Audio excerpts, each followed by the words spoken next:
Hello everyone, कैसे हैं आप सभी। आई होप आप सभी अच्छे होंगे, स्वस्थ होंगे, मस्त होंगे और हम भी बढ़िया हैं।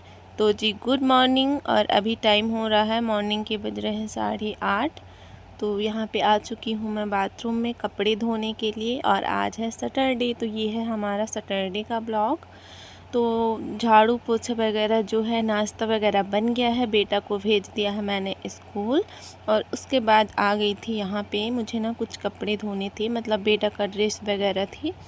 तो बस यहाँ पे लग गई थी मैं कपड़ों को डुबाने के लिए सर्फ में। तो क्या है ना कि हमारी जो वॉशिंग मशीन है तो वो थोड़ी सी ख़राब हो गई है, मतलब चल ही नहीं रही है। तो इसी वजह से मैं सोच रही थी ना कि कुछ कपड़ों को ना आज धो लेते हैं। जैसे कि आज सैटरडे है तो एक ड्रेस तो है बेटा का, और आज हाउस ड्रेस पहन के गया हुआ है।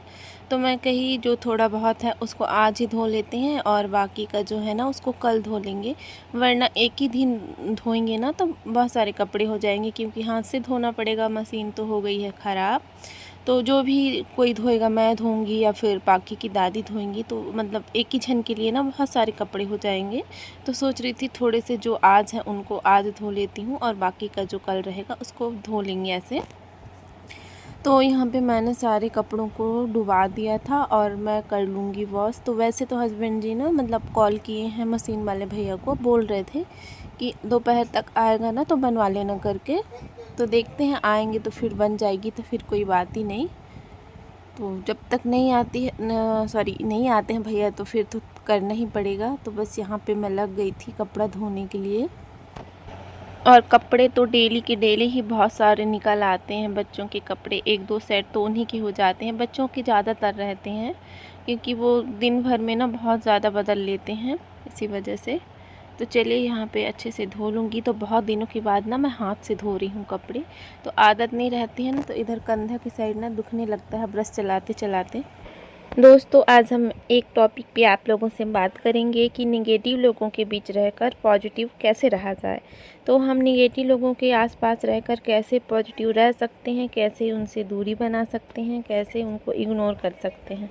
तो दोस्तों, कई बार ऐसा होता है कि कई बहनों के साथ या फिर हमारे साथ भी कई बार ऐसा होता है कि निगेटिव लोग घर में होते हैं या परिवार में होते हैं या रिश्तेदार में होते हैं या आस पड़ोस में होते हैं, कहीं भी हो सकते हैं ऐसे लोग, है ना। तो निगेटिव लोग ना वो होते हैं जो पूरा दिन इससे उसकी उससे इसकी बुराई करते रहते हैं, उल्टी सीधी बातें करते रहते हैं, इधर उधर की बातें करते रहते हैं। वो निगेटिव लोग होते हैं। मतलब कुछ लोगों को पता ही नहीं होता है कि निगेटिव लोग कौन से होते हैं और पॉजिटिव लोग कौन से होते हैं। तो पॉजिटिव लोग जो होते हैं ना वो किसी से किसी की बुराई नहीं करते हैं, उनको किसी से कुछ भी लेना देना नहीं होता है। वो बस अपने काम से काम ही रखते हैं, वो बस अपने कामों में ही मस्त रहते हैं, ना ही वो किसी से जलते हैं और ना ही वो किसी से दुखी होते हैं। और जो निगेटिव लोग होते हैं ना, ना तो वो खुद खुश होते हैं और ना दूसरों को खुश होने देते हैं। मतलब दूसरों को तो खुश हुए वो देख ही नहीं सकते हैं ऐसा। इसी कारण उनको निगेटिव बोला जाता है। वो किसी के घर जाएंगे या कहीं पर भी जाएंगे ना, हमेशा निगेटिविटी ही फैलाते हैं। और कुछ लोग होते हैं जो आपके आसपास होते हैं, आपकी बातें आपकी सास को बता देंगे, आपकी सास की बातें आपको बता देंगे, नंद को बता देंगे। मतलब ऐसे करके ना इधर की बातें उधर, उधर की बातें उधर, आपस में चुगली करवाते रहते हैं। इससे ना हम उनकी बातों से परेशान हो जाते हैं और घर में भी फिर लड़ाइयाँ होने लगती हैं कि तुम उसके पास ऐसे बोली थी, तुम उसके पास ऐसे बोली थी, या फिर मनमुटाव हो जाता है परिवार में। ऐसे लोगों से हम कैसे दूर रहें, उनकी बातों को इग्नोर कैसे करें, उनसे दूरी बना लें। तो हमको ना ऐसे लोगों से एकदम दूर ही रहना चाहिए, एक हाथ दूर ही रहना चाहिए भैया ऐसे लोगों से। मतलब उनको इग्नोर करिए, उनकी बातों को आप सुनिए ही मत, उनके पास आप जाइए ही मत। अगर हम ऐसे लोगों को फॉलो करने लग जाएंगे ना, तो हमारा दिमाग जो है वो डिस्टर्ब हो जाएगा। अगर कोई बंदा हमारे सामने हमेशा निगेटिव बातें ही करता है ना, तो कहते हैं ना कि जहाँ दिन भर निगेटिव बातें ही चलते रहती है वहाँ पे पॉजिटिविटी ना कभी भी नहीं रहती है, वो वहाँ से चली जाती है ऐसा। तो ना ही फिर हम अच्छे से सोच पाते हैं और पूरा दिन ना चुगली में ही हमारा ध्यान रहता है। तो भैया ऐसे लोगों से ना हमेशा दूरी बना के रखिए। बस अपने परिवार में ध्यान दीजिए, अपने घर में ध्यान दीजिए कि क्या हो रहा है कि क्या नहीं हो रहा है। ऐसे लोगों से तो दूरी बना के ही रखिए। तो जी देखिए यहाँ पे ना पाखी और पापा का नाश्ता चल रहा था, मतलब पाखी के पापा ना पाखी को खिला रहे थे खाना। और फिर मेरा कपड़ा वगैरह धोना हो गया था और मैंने भी नहा लिया है और हेयर वॉश भी किया था मैंने। फिर आ गई थी यहाँ पे। तो देखिए हस्बैंड जी ना मशीन को निकाल दिए हैं बाहर, मतलब वो भैया को कॉल किए थे तो वो भैया जो हैं वो आने वाले हैं मशीन सुधारने के लिए। तो यहाँ पे मैं कही चलो साफ़ कर देते हैं, क्योंकि मशीन रखी रहती है ना तो आगे तो साफ़ हो जाता है लेकिन पीछे साइड साफ़ हो नहीं पाता है। ऐसी जगह में मेरी मशीन रखी हुई है कि बिल्कुल भी साफ़ करते नहीं बनता है। तो बस यहाँ पे ना पीछे जाले से लग गए थे तो मैं कही इसको साफ़ कर देती हूँ, तो वो आएंगे तो सुधार देंगे। तो बस यहाँ पे मैं लग गई थी साफ़ करने में। तो देखिए कितनी ज़्यादा गंदी हो गई हमारी मशीन। सामने सामने तो बराबर से साफ़ होती है लेकिन पीछे बनता नहीं है, इसी वजह से। तो यहाँ पे बढ़िया से मैं चारों साइड अच्छे से पोंछ दी हूँ सूखे कपड़े से। फिर एक बारी ना गीला कपड़ा भी मार दी थी तो अच्छे से वो हो गई थी साफ़। और उसके बाद आ गई थी मैं यहाँ पे। तो मतलब मेरे बालों का पानी जो है वो सूख ही गया है लगभग। तो यहाँ पे थोड़ा सा सोच रही थी कि कंघी वगैरह जो है कि कर लेते हैं, वरना ऐसे बंधे रहने से ना बाल तो सूखते हैं नहीं, फिर सर दर्द अलग से पकड़ लेता है। तो बस यहाँ पे थोड़ा सा मॉइस्चराइज़र वगैरह लगा लूँगी और बालों को अच्छे से बना लूँगी, फिर लगेंगे अपने लंच की तैयारी में।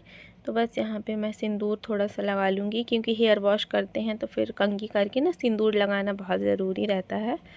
तो यहाँ पे मैंने लगा लिया है सिंदूर और थोड़ा सा ऐसे ही बालों को खुला ही मैं छोड़ दूँगी, ताकि हवा लगे तो बाल मेरे जो हैं वो अच्छे से सूख जाएँ। तो बस यहाँ पे मैं क्लचर लगा लूँगी बालों में। तो ये देखिए यहाँ पे मैंने लगा लिया है क्लचर और मेरा सूट पीछे से पूरा गीला हो गया है बालों की वजह से। तो देखिए यहाँ पे क्लचर लग गया है। उसके बाद आ गई थी मैं किचन में। तो यहाँ पे मैं कर दूँगी सब्जियों को फ्राई। तो बस यहाँ पे थोड़ा सा खेक्सा है रखा हुआ था, 4-5 ही रखे हुए थे। इसको हमारे यहाँ ना खेक्सा बोलते हैं, आप लोग क्या बोलते हैं बताइएगा। तो उसी में ना 2-3 प्याज करके, मतलब प्याज की क्वांटिटी ज़्यादा कर दी है मैं और यहाँ पे कर दूँगी फ्राई। तो ये हो जाएगी हस्बैंड जी के लिए, क्योंकि ज़्यादा थे नहीं, 4-5 ही बचे हुए थे।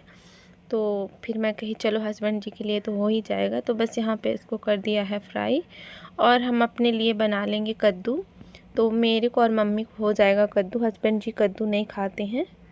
तो देखिए यहाँ पे मैंने कद्दू को भी कट करके रखा हुआ है, तो हमारी सब्ज़ी बन जाती है। फिर हम अपनी कद्दू को भी यहाँ पे फ्राई कर देंगे गाइस। तो देखिए मेरी सब्ज़ी जो है खेक्सा की वो अच्छे से भुन गई है, बढ़िया से पक के हो गई है तैयार। और ये सब्ज़ी ना बहुत टेस्टी लगती है। तो देखिए इसको हम निकाल लेंगे कटोरी में। तो मतलब घर में जब एक सब्ज़ी कोई नहीं खाता ना तो बड़ी दिक्कत हो जाती है, 2-2 सब्ज़ियाँ बनानी पड़ती है। तो देखिए यहाँ पे मैं इसको निकाल लूँगी। ये देखिए इतनी सी बन के हमारी रेडी हुई है, क्योंकि ज़्यादा तो थे नहीं और बहुत टेस्टी सी दिख रही है। और सेम कढ़ाई में तेल ज़्यादा था, मतलब उसमें मैं थोड़ा ज़्यादा तेल डाल दी थी, क्योंकि तेल तो फेंका जाता नहीं है, सेम तेल ना यूज़ हो जाता है दूसरी सब्ज़ी में। तो बस यहाँ पे कद्दू को मैं फ्राई कर दूँगी। तो सिंपल से ही मेथी और लहसुन मिर्च से मैंने कर दिया था फ्राई। और उसके बाद यहाँ पे आ गई हूँ, आप लोग देख सकते हैं। अब दोपहर का टाइम हो गया है और यहाँ पे ना जो कपड़े धोए थे वो सूख गए हैं। तो बहुत सारे कपड़े जो हैं मैंने धोए हुए थे, तो इनको कर लूँगी फोल्ड। और ये हमारी पाखी की फ़्रॉक है, तो उसको रेड वाली फ़्रॉक बहुत ज़्यादा पसंद आती है आजकल। मतलब आजकल वो भी कपड़े छाँटने लग गई है, मतलब अब हमारी मर्ज़ी से तो बिल्कुल भी नहीं पहनती है। नहला के लाओ तो उसको दिखाओ कि ये पहनना है कि ये पहनना है कि ये, फिर खुद से पसंद करेंगी वो। और ज़्यादा होगा तो बोलेंगी हमको अलमारी से दे दो, हम अलमारी वाला पहनेंगे। तो ऐसा तो रहता है बच्चों का। और मेरा बेटा जो था ना, वो अभी तक आज तक मतलब इतना बड़ा हो गया है, वो कभी नहीं बोलता है कि मुझे ये नहीं ये पहनना। मतलब जो भी मैं निकाल के दे देती हूँ ना, वो पहन लेता है बिना कुछ कहे। और ये इतनी सी है और अभी से ना कपड़ों को लग गई है छाँटने। तो चलिए जी, यहाँ पे हम कपड़े को फ़ोल्ड कर लेते हैं। तो ये हस्बैंड जी के कपड़े हैं, पैंट शर्ट और बेटा का ड्रेस है। तो इसको अभी फ़िलहाल करेंगे प्रेस, या फिर कल ही करूँगी, अभी नहीं करूँगी तो रख दूँगी साइड में। और बाकी के जो कपड़े हैं उनको उनकी जगह में अरेंज करके मैं रख दूँगी। और गर्मी बहुत ज़्यादा हो रही है, बारिश नहीं हो रही है। मतलब तीज के एक दिन पहले से ही ना बहुत कड़क वाली धूप निकल रही है, तो बारिश ही नहीं हो रही है। मतलब गणेश भगवान भी आए हैं ना, तो जब गणेश भगवान आते हैं तो बारिश लेके आते हैं, लेकिन हमारे यहाँ बहुत ज़्यादा गर्मी पड़ रही है। फ़िलहाल अभी तो बिल्कुल भी बारिश नहीं हो रही है। बादल से होते हैं लेकिन बारिश नहीं होती है। तो देखिए कब बारिश आएगी। तो कपड़ों को यहाँ पे मैंने फ़ोल्ड कर लिया है और रख दिया है कपड़ों को। और ये प्रेस वाले कपड़े रखे हुए हैं, इनको भी ना मैं उनकी जगह में रख दूँगी। तो चलिए आज के लिए यहीं तक।